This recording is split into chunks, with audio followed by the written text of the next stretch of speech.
Hi, I'm Jonathan Hayfitz, and welcome to Law and Film, a podcast that explores the rich connections between law and film. Law is critical to many films. Films, meanwhile, tell us a lot about the law. In each episode, we'll examine a film that's noteworthy from a legal perspective. What legal issues does the film explore? What does it get right about the law? And what does it get wrong? How is law important to understanding the film? And what does the film teach us about the law and about the larger social context in which the law is embedded? Our film today, or I should say our films today, are Zero Dark 30 from 2012 and The Report from 2019. Each film discusses an aspect of the US response to 9/11. Zero Dark 30 talks about the hunt for and eventual killing by the United States of Osama bin Laden. The report talks about the investigation into and report published on the US torture program, although both films address the torture program in multiple different ways. Our guest today is Kathryn Greenberg. Kathryn is the director of the Center on National Security at Fordham University School of Law. She's an expert on national security, terrorism, and civil liberties. She's the author, most recently, of Subtle Tools, The Dismantling of American Democracy, From the War on Terrorism to Donald Trump, which was recently released in paperback and is published by Princeton University Press. She's also the author of Rogue Justice, The Making of the Security State by Crown Publishing in 2016, and The Least Worst Place, Guantanamo's First 100 Days, published by Oxford University Press in 2009. The Least Worst Place was selected as one of the best books of that year by the Washington Post and Slate.com. Additionally, Kathryn is the editor or co-editor of multiple books on detention, torture, and the overall response to 9/11. Her work has been featured in leading publications, including the New York Times, the Washington Post, the LA Times, and Tom's Dispatch, and she often appears on major news channels. Kathryn is a permanent member of the Council on Foreign Relations. It's an honor and a privilege to have her here on Law and Film to talk about these two movies, Zero Dark 30 and The Report. Welcome, Kathryn. Thank you for having me, John. So, Kathryn, I think it could be said that the two films, Zero Dark 30 and The Report, are in many ways in dialogue with each other, and they offer dueling accounts of the events after, or really the response to 9/11 by the United States. In what ways do the films offer competing accounts? Yeah, I think that's right. I do think they're the kind of one side versus the other side. And basically what both these films want to talk about is whether or not torture worked. And in Zero Dark 30, the argument is that torture enabled a pivotal moment in the war on terror, namely the killing of Osama bin Laden.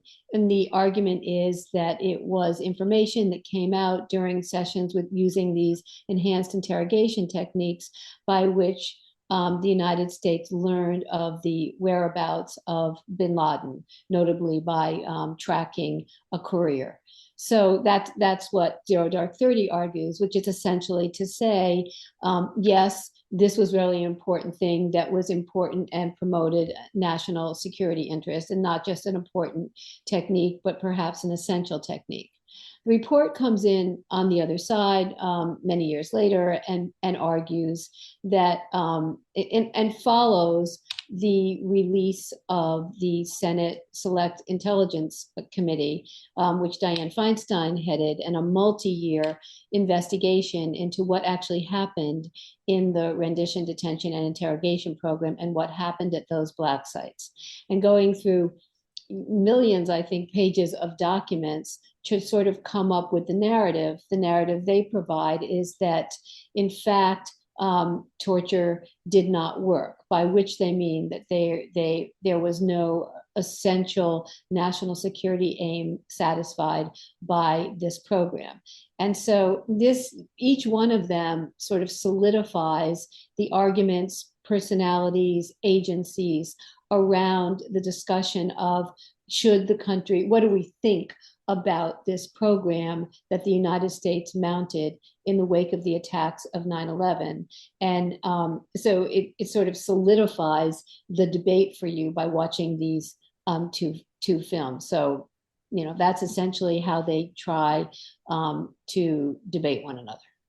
Yeah, and there's even a moment in the report when Zero Dark 30 appears on a screen. So there's like a direct reference in one film to the other. So the report is very self-conscious about Zero Dark 30 and the larger events it depicts. So on Zero Dark 30, the film was widely criticized, I personally think with good reason, for its depiction of torture. And let me read to you one assessment from Jane Mayer, who is one of the key chroniclers of these events and whose work I know we both admire, writing in the New Yorker.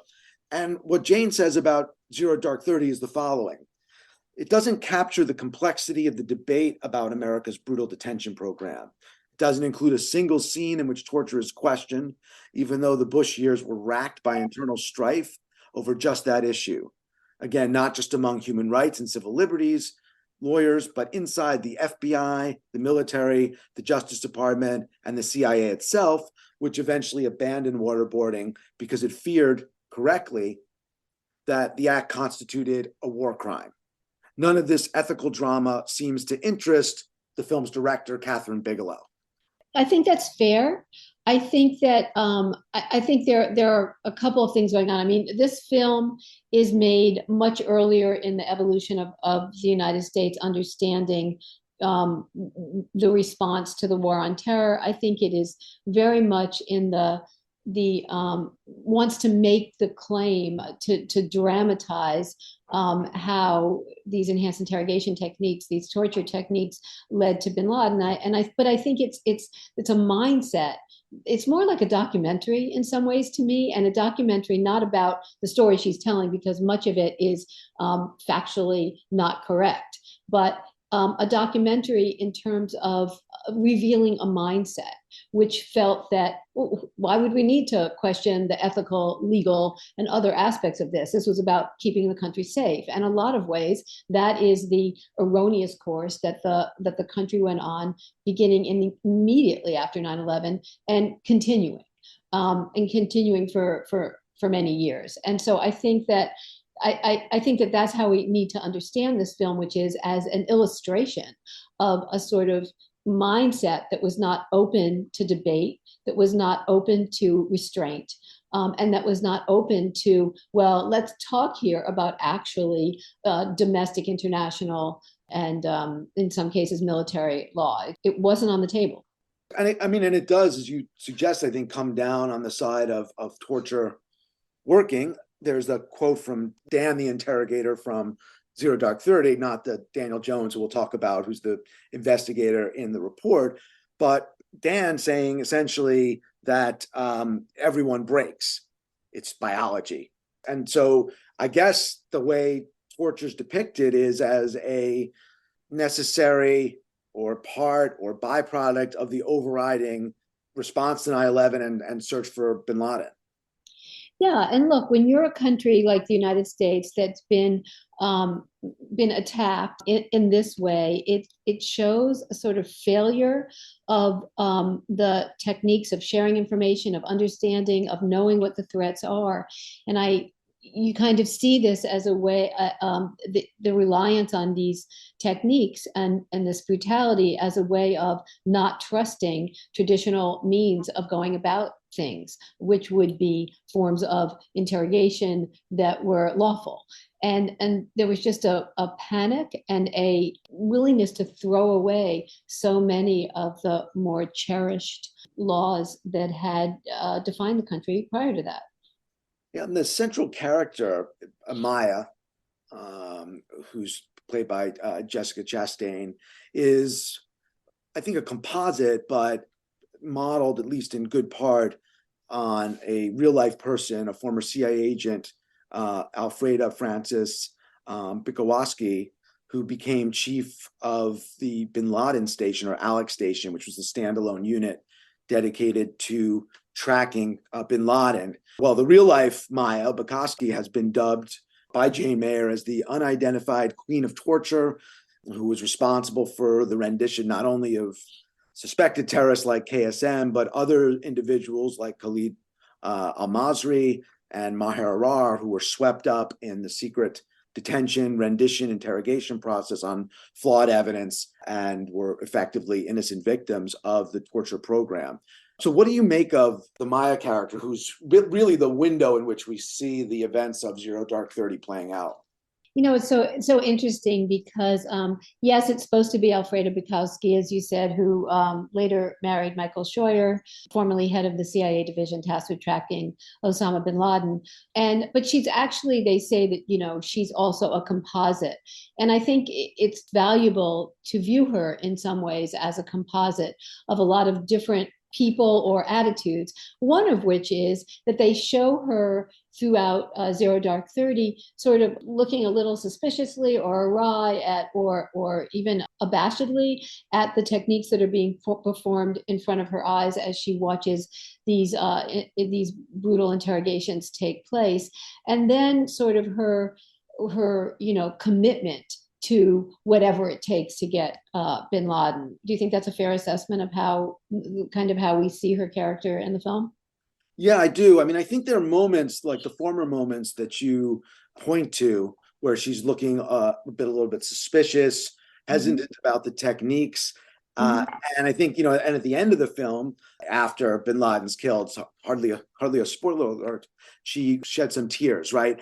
Although I think my sense is it was a choice by Bigelow not to play up the internal conflict too much. I guess I don't think there was that much soul searching on the part of Maya or Bukoski, whoever you want to say, about the techniques that were being used. There was a little bit of nervousness, but then I feel like she was in all the way. Yeah, 100%. I mean, I think it's not like, I think it was more like a little bit of surprise, like what is this? A little bit of curious surprise.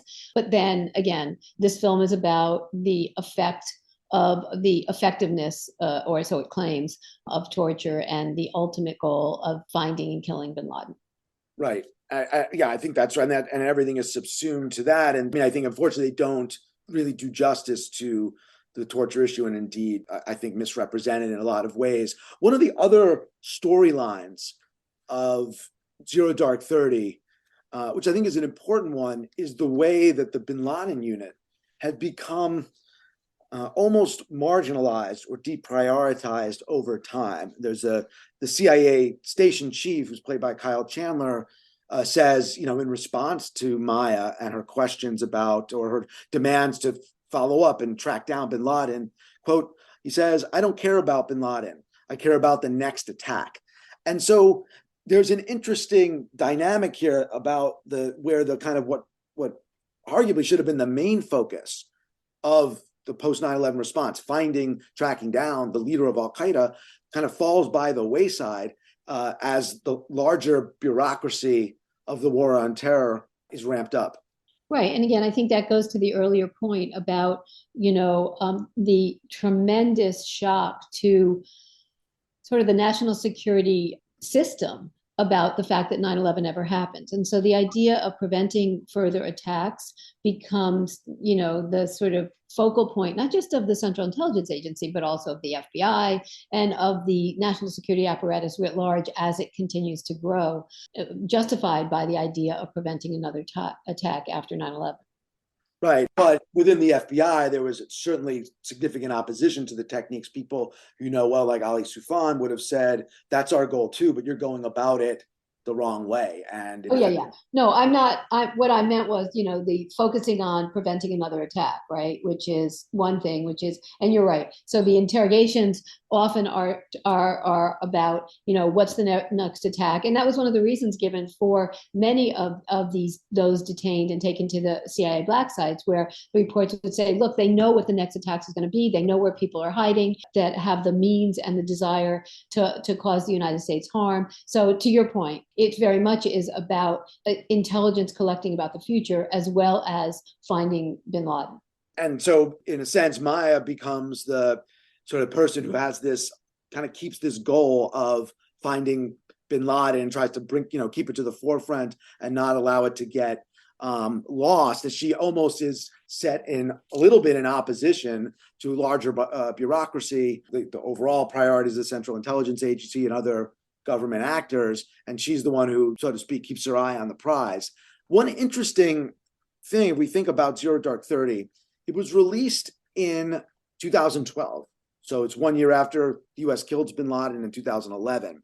Mm-hmm. And in a way, Zero Dark 30 could have been a film that bookended the era, right? It starts with the 9/11 attacks, traces the hunt for bin Laden, the leader of al-Qaeda, and then ends with his death. But now 11 years have passed since the film's released, and rather than the end of a period, it just seems like one chapter, one data point, albeit a fairly significant one, but one of many data points in what's become a seemingly endless war on terror that continues. So why is that, and what happened? That's actually interesting. So, yes, we are still engaged in this ever-expanding, geographically in terms of names of groups, war on terror.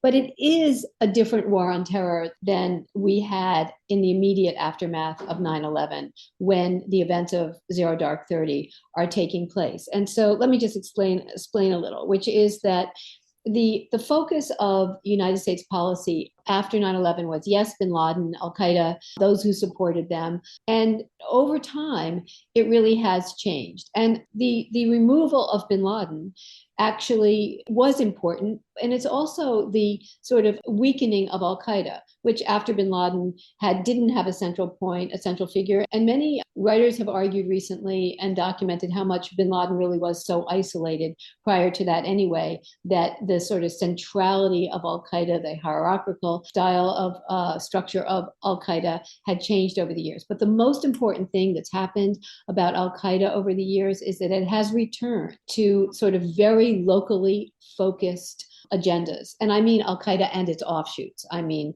all of the terrorist groups throughout the Middle East, throughout Africa. It's more of a managed threat that the United States national security establishment is looking at. And its goals are not the same as the goals that bin Laden brought to the table.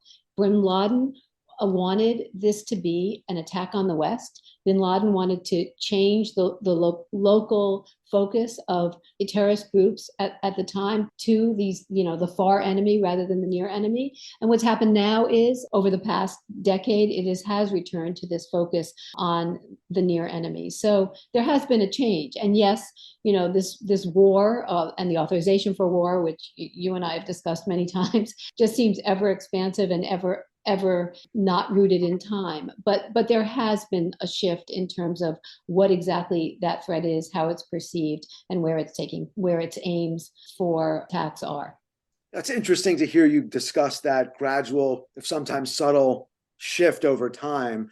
So you've written about the Justice Department and government lawyers extensively. You're a real expert in that area as well. So with regard to the shift and the change and the conflict being different, if it exists at all as an armed conflict or a war anymore, did the Justice Department not get the memo, or why? Because I'm seeing it from where I sit. Sometimes they will, the Justice Department will continue in one legal filing after another to operate almost on autopilot, that the conflict against al-Qaeda continues. It's a global armed conflict. It's a grave threat to the U.S. national security. And even after the U.S. signs the peace deal with the Taliban and the actual war in Afghanistan, in a legal sense of U.S. versus Taliban, is over.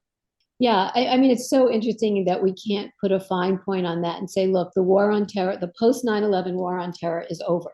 I wish there could have been a moment where the 2001 AUMF could have sunsetted in juxtaposition to the withdrawal from Afghanistan in the fall of 2021. But all told, over the course of 9/11 until maybe the Trump administration, there were over 600 cases brought by the Justice Department about jihadist international terrorism. We're not seeing the number, the scope, or anything like those kinds of cases now. It really has given way to other kinds of terrorism cases, some of them domestic cases. But also, I think the Justice Department, its national security agenda is focused on other issues. Some of them have to do with cybersecurity in the international realm. Some of them have to do with state actors, espionage, China, Russia, things like that. So I do think there's been an actual shift. And yes, they continue to bring cases, but not in any way near the number, the breadth, the intensity. And my understanding is that there really has been a shift in terms of positions, in terms of funding, and things like that. But I do think we're in a different era when it comes to terrorism prosecutions, international terrorism prosecutions.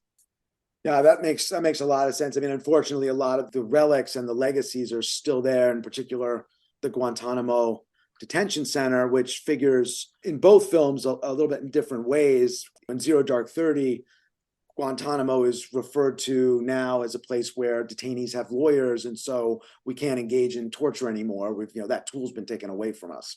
Play that out a little bit. Even though the policies have shifted, we still have a lot of legacies from the war on terror that are left, including the Guantanamo detention center. No, it not only do we have also the authority left. I mean, we have the 2001 authority still on the books, and who knows how that could be used and in what kind of ever expansive ways. So there's that, which I think is a major point of law and policy that, it was just reauthorized again, right? And it just seems like it's just there for the use, and it's hard to take it away because it takes away powers. When in essence, I think it's a very important thing it would be to repeal the 2001 AUMF and to note that. But I think your point about Guantanamo is spot on, which is that, yeah, we can pretend that we've tied up this bow and finished up this policy and moved on from the way things went off the rails legally in terms of the CIA black sites and the interrogations and the use of torture. But the fact is, we still have the chief symbol of all of this, which is Guantanamo. And particularly at Guantanamo, what we have is, the sort of highlight of the tragedy of all of this is that we still have been unable to mount a prosecution, a trial of the co-defendants in the 9/11 case. And that's really not okay. From all the points of moving on, which so many in both these films talk about, we're going to move on, right? We have to move on. Not resolving that case, not having it look like the United States can actually use its legal tools to adjudicate this case when 9/11 was such an important and transformative moment for the country has been a disaster, and it's largely owing to the use of torture. So you have tortured witnesses, you have tortured evidence, you have so much that torture is compromised that how can they haven't been able to bring these cases. And it's just the legacy of this, as you pointed to, it lasts to this day in extremely important ways at Guantanamo. That's a great point, Karen, and I think a good way maybe to shift for a minute to the report, because these kinds of criticisms of the torture program are at the center of the report. So can you talk a little bit about the Senate Select Committee on Intelligence, which was headed eventually in its key period by Senator Dianne Feinstein and Dan Jones, who was the chief investigator for this committee, which was going to look into the use of torture by the CIA? That's right. So the idea was for the Senate Select Intelligence Committee, and as you say, eventually under the direction of Dianne Feinstein, to mount this study of what had happened. And in order to do so, they made an arrangement to have documents that were the property of the Central Intelligence Agency shared with them in a SCIF on a privately set up machines, and to be able to look at this massive amount of material. And that was the arrangement that was agreed to. And so it took years and years for Dan Jones, who had some background in working with the FBI for a few years, to begin to look at all of the documentation of what had happened and eventually to put together a report. So this report comes out in December of 2014 eventually. I think the original draft that was up for circulation and talking within the administration was 2012. Is that right? That's right. And so that just tells you how much had to go into how are we going to present this, what's right, what makes sense. But the fact is that what they decided to do eventually was not to give us the 6,000 pages of the report, but instead the 500 plus pages of the executive summary, which still is somewhat eye-opening, but still there's so much that we don't know. And I mean, we could talk about more about this, the legacy of it, whether we'll ever see it. Let's talk about Dan Jones a little bit. He's the lead investigator. He's kind of in the mold of a Woodward Bernstein, All the President's Men. He's pressing, trying to uncover the truth and what actually happened. And he's facing all kinds of obstacles in terms of intimidation and pressure not to go forward. But he and his colleagues, he had more colleagues and assistants than they depict in the movie, but so Right. but persevere and produce this 6,500 page report that we've only seen about 500 pages of, and maybe one day they'll publish the whole thing, but it's still an issue and they have to get it out before the Senate switches, right, in the 2016, and the Democrats lose control, but they do get it out.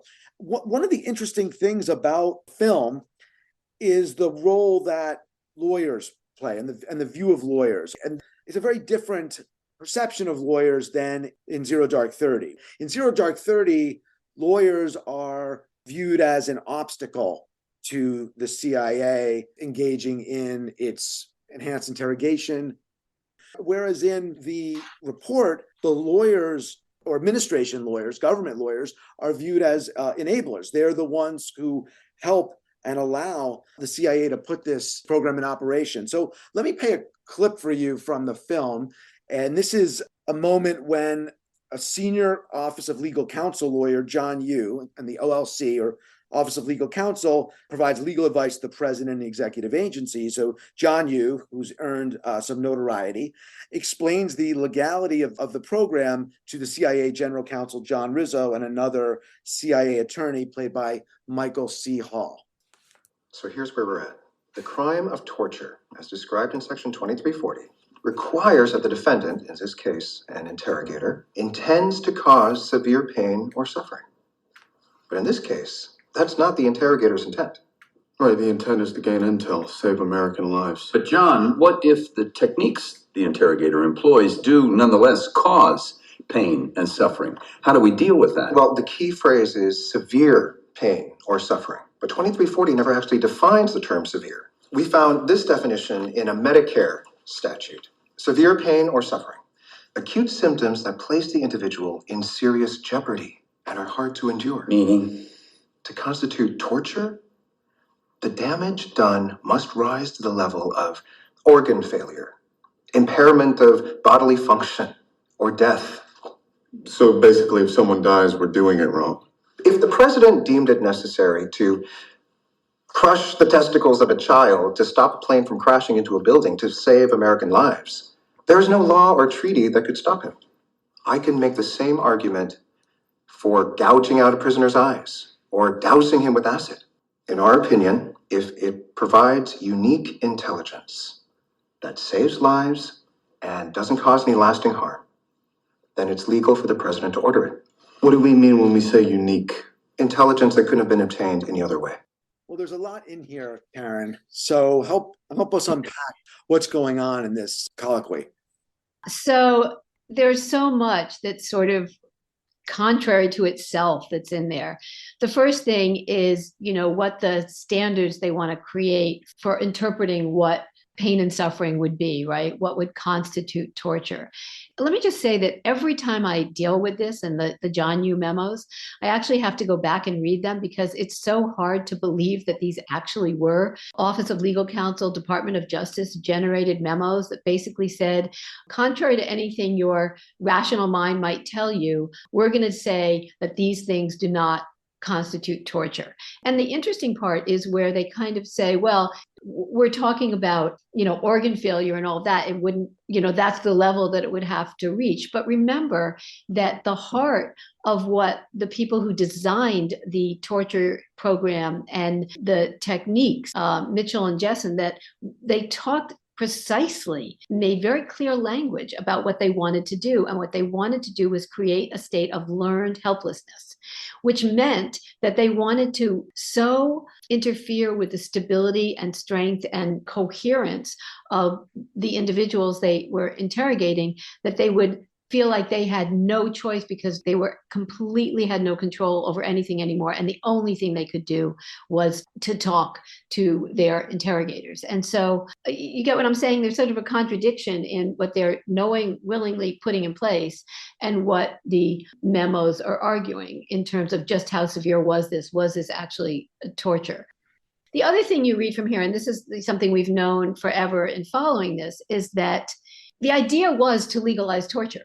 You can dress it up however you want, and you can talk about it however you want. That was the idea of these memos. When the general counsel of the CIA, John Rizzo, went to the Department of Justice, he was asking them if they would approve these techniques. There may have been some surprise about how far the Department of Justice was willing to go in saying, we're going to redefine what we understand as torture. We are going to call it legal. And in so doing, he gave the CIA the ability to say, look, it wasn't up to us. This was determined by the lawyers. They told us it was lawful.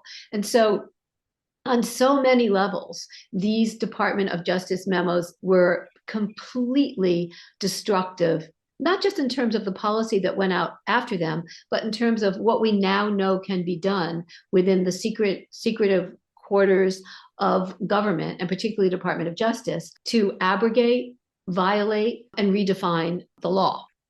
Yeah, 100%. Remember, these are the most elite lawyers. Maybe that's in and of itself can be part of the problem, but these are top lawyers. It should be some of the best legal minds, and yet under the Bush administration, they essentially created or enabled a legal architecture for torture and a host of related issues, right? Indefinite detention of enemy combatants, and also ideas of executive power, which is also, I think, in this colloquy. I mean, there's a lot packed in there, but there's the reference to the line that if the president orders it, it's legal. Right? The president could do essentially anything they want, and even overriding an act of Congress that prohibits torture, international treaties, right? So there's something in here too about just executive power itself.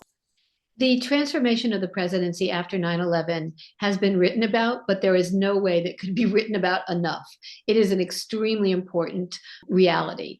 And it's evident in what we referred to before, the 2001 Authorization for the Use of Military Force, which gives the president the power and has only to decide where, when, and how to conduct strikes against those who perpetrated 9/11, and as we saw under the Obama administration, associated forces. And so, yes, the power of the presidency, which has always been important and strong in our history, took a leap forward in terms of the war on terror in the name of national security. And yes, this is just another example of it, of what was handed to the president and his ability to determine who would come under different structures, different regimes, different attacks, etc. And you mentioned the 2001 authorization for use of military force, or the 2001 AUMF, as we refer to it. I mean, you can't understate the importance of this statute, which on its face is pretty modest, right? It just basically says, Congress says the president here, we're authorizing you to use military force against the persons, nations, or organizations responsible for 9/11 and those who harbored them, which basically like Al-Qaeda and Taliban, which harbored them. And it's become through, I would think, a lot of creative is a nice way to put it, creative lawyering, distorted into this broad, all-encompassing power, not only against Al-Qaeda, including torture, detention, electronic surveillance, but has also been retrofitted to be used against ISIS, a group that didn't exist at the time and was actually not even alive, was opposed to Al-Qaeda. So it's hard to underestimate the importance of this statute. It doesn't fully come through in the films, but it's important, I think, for listeners to know that it's the AUMF, and most people refer to the Patriot Act. They think of, the legislation after 9/11, but I think it's the AUMF that's the big one. There's no question. The AUMF is a game changer in terms of presidential power, in terms of setting up the structure when we did detain people, and the fact that it's been transformative in being able to add group after group after group in location after location after location. And that's why it's not sunsetting. I think it was Representative Barbara Lee who said this is going to be a blank check for the president to decide military strikes wherever he wants in way too broad a way, and she was right. Yeah, and God bless her. She was, I think, a pretty much alone or close to a lone voice at the time. So you mentioned also Mitchell and Jessen. Tell us about these two individuals, James Mitchell and Bruce Jessen, who were psychologists, and the program that they use, the so-called SERE program, because I think that's an important part of the story and it plays a significant role in the report. Yeah, it's interesting. So these two psychologists without interrogation experience, Mitchell and Jessen, James Mitchell and Bruce Jessen, float this idea, which is that they can take a program that is known as SERE, SERE, which is survival, evasion, resistance, and escape, which is basically something that's taught to Americans who, in case they get captured by enemy forces, of how to withstand torture, in particular in this instance. And what they posit is a program that will be reverse engineered so that it will be used against the terrorists that are detained after 9/11. And so they institute these practices that would have been used against Americans to say, how do you withstand this? Instead, they take them and they apply them to individuals thought to be members of Al-Qaeda, alleged to be members of Al-Qaeda, and submit them to these same techniques. And, it's very interesting what's happened with the course of trying to hold anybody accountable for the development of the enhanced interrogation program, because Mitchell and Jessen have been sued in court by the ACLU, and they came to a settlement, which we don't know what that settlement was. These guys were paid over $80 million to develop the program, to advise on it, to refine the techniques. It's extraordinary when you think about it. But recently, they've been involved in other litigation, which we can get into if you want to talk a little bit about Zubaydah and that case. But that's an overview of the story, I think, in some ways. Well, go ahead, say a little bit about the Zubaydah case if you want, and then we'll pick back up. So the first detainee that's subjected to these techniques, even before the torture memos are written, is Abu Zubaydah, who was alleged at the time to be number 3 or 4 in Al-Qaeda in terms of his rank and closeness to bin Laden. Turned out to be not the case at all. And he was subjected to these techniques in such a way that it was written at the time, he can never see the light of day. He can never say what happened to him.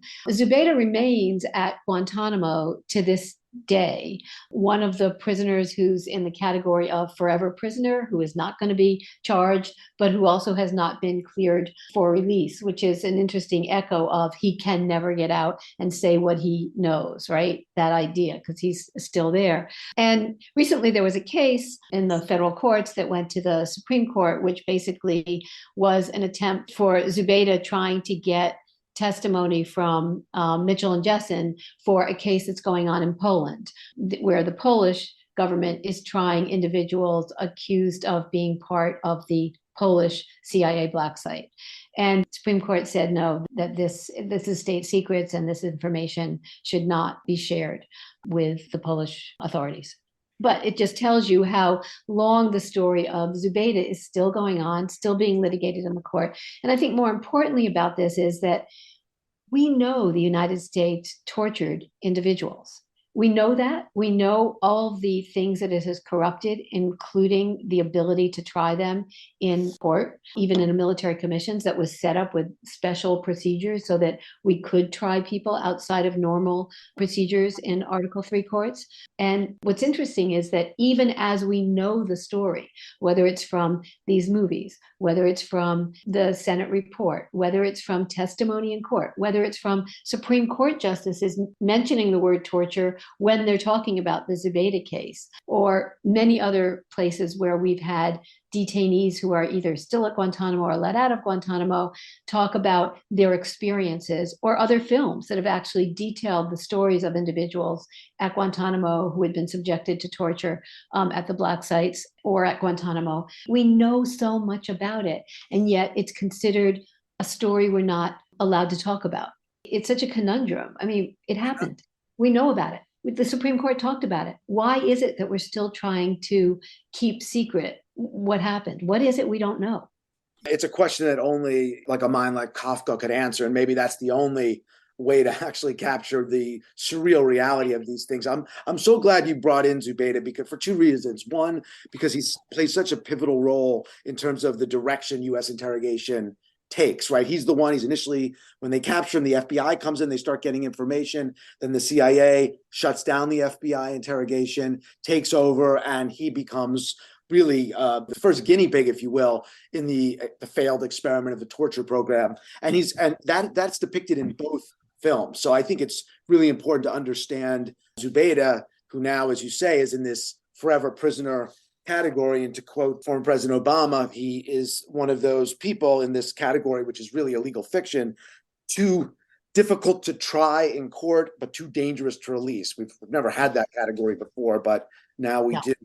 No. The other point which is so important is the secrecy. And you mentioned the Supreme Court case, the Zubaydah case that was heard last term by the Supreme Court, decided, and they uphold the application of the state secret doctrine to aspects of Zubaydah's detention, including the locus of his detention, even though this information is in the public domain. And I want to quote a justice who otherwise I don't rank as anywhere near my top list, but has issued some very good opinions in national security and other cases of government overreach. And that's Judge Gorsuch in the Zubaydah opinion. He dissents, joined by Justice Sotomayor, and I'm going to read it because it really captures what you're saying.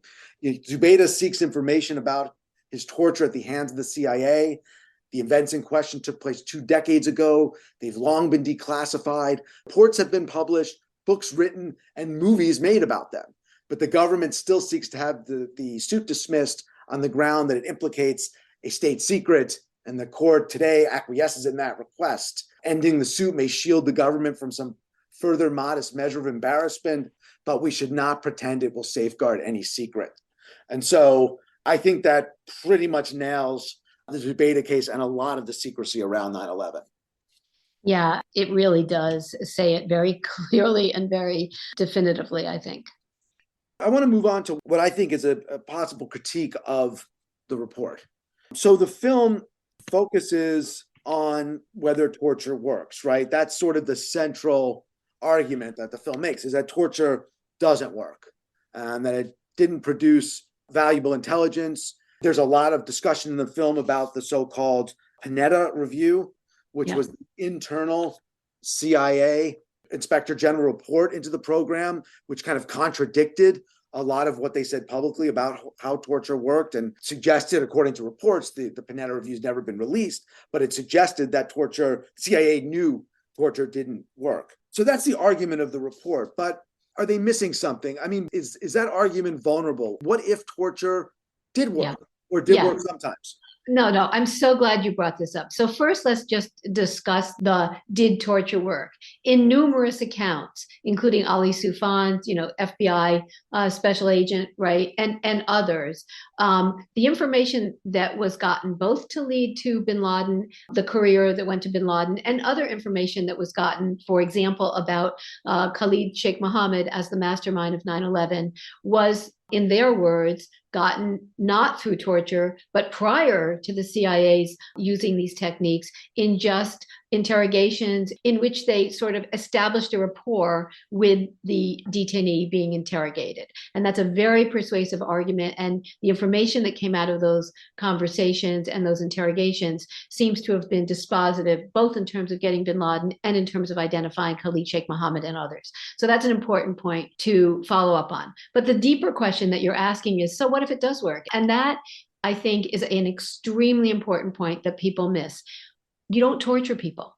It's against the law for a reason. It is a complete destruction of the idea of law, of the rule of law, of living in a civilized world, and adhering to customs that will get human beings to treat one another as human beings. And so the fact that it doesn't work is not the point. The fact is, you don't do it. And I think we've talked about these before. If you feel that you have to torture somebody because that's going to get the information that you want, which it may or may not get, then defend yourself in court afterwards, because it is illegal. But this idea that the debate is whether it works or not seems to me a legacy of our inability to really understand just how destructive to the values that we say we hold most dear as a society that honors the rule of law, just how long this legacy really is. And we have not resolved this conversation when that's the question we're talking about.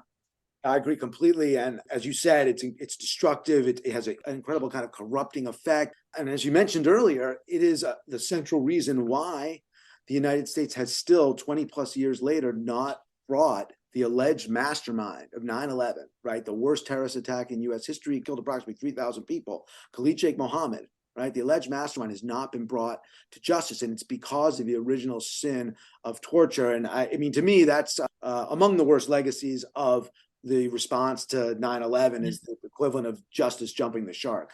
Yeah, that's right.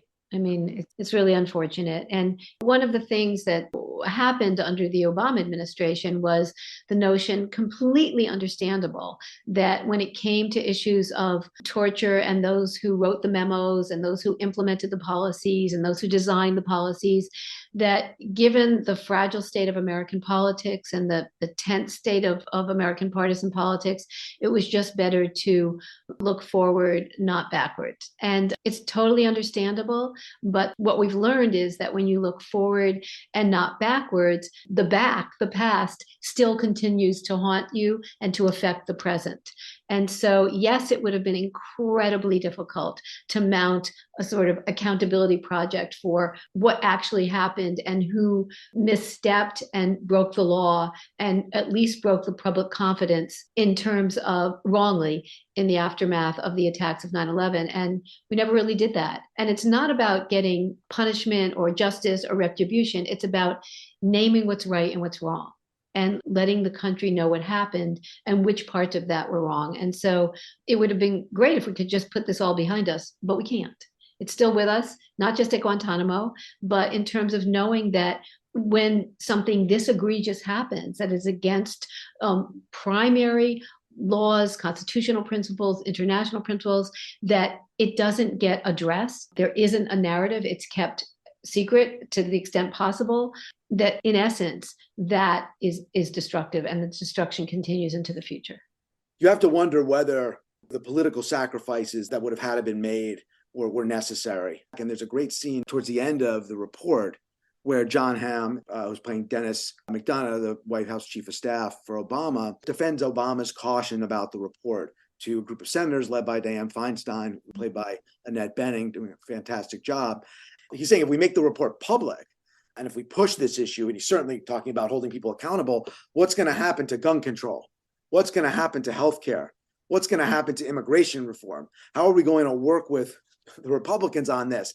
Well, all of those issues have been submerged by a deluge of partisanship anyway. So was it worth the cautious approach? I don't know the answer, but it's certainly questionable. And I guess just to wrap up, Karen, there's this myth and this idea of American exceptionalism, right? It goes back hundreds of years before the country's founding, the shining city on a hill. America's different, respect for rule of law and values. And it's a vision that has to leave out a lot of America's past, from treatment of Native Americans to slavery to treatment of other minorities. But where are we at the end of the report and Zero Dark 30 in terms of American exceptionalism? I feel like if these movies were made, if you made movies in the 1970s, the ending would look a little bit differently. But I'm kind of curious on what your view is, and if we can still talk about America as kind of a place of exceptional values. I think what both these films leave you with is that the American claim to exceptionalism went through a really dangerous and difficult period. And it's still not out of it, because these films are in debate with one another and in this larger context. And as long as we're debating whether or not it's okay to torture people, it's really hard to embrace the kind of city on the hill exceptionalism that you referred to. And look, there's so many things that the United States aspires to and has always aspired to. And we're working our way towards that future. But I think part of being exceptional is understanding that, yes, it's okay to be pragmatic and politically savvy. What can we do? What can't we do? But at some point, it's really important to be the idealist and to say, you know what? We have ideals. We're going to live up to the ideals, and they're not tradable. This is not okay, you get this and we get this, even though that's the political reality. This was Ben Franklin's major thing. We're not perfect, but we're going to go for those ideals as if we think they're attainable, even though we know we're going to stumble along the way. I think that's really an important message that's been lost, as if something about the ideal gets in the way of the practical. It doesn't. It's what allows the practical to strive for its best outcome. Thank you. That's beautifully put, Karen, and strive and move forward, but recognize limitations, shortcomings, and how we've fallen short. Thank you again for joining us on Law and Film. And I recommend both films. I think they're both overall have a lot to recommend them. They fall short in ways, but they're both, I think, important documentations of these aspects of 9/11. That's Zero Dark 30, directed by Kathryn Bigelow, and The Report, directed by Scott Z. Burns. So thanks again, Karen. It's been great talking with you. Thanks, Jonathan. It was a pleasure to talk.